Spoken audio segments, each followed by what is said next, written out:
Praise the lord. जय मसीह की. माझ्या प्रियांनो, आजचं वचन आहे नीतिसूत्र याचा 10वा अध्याय आणि पहिलं वचन आहे.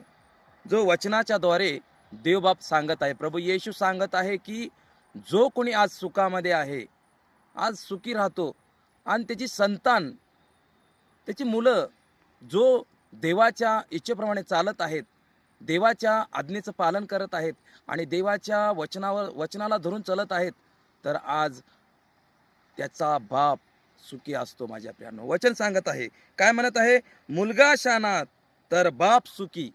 खरोखर माझ्या प्रियांनो, आज जो जो आईवडिलाच्या अधीन आहेत, वचनाच्या अधीन आहेत, जो कोणी वचनाचं पालन करत आहे आणि आपल्या आईवडिलासाठी तो सुखदायक जीवन दाखवत आहे, त्याचे त्याचे वडील सुखी आहेत. माझ्या प्रियांनो, आज जो कोणी आईवडिलाचा आदर करतो, मान करतो, सन्मान करतो, आणि खाली वचन सांगितलेलं आहे, काय म्हणतो? मुलगा मूर्ख तर आई दुखी.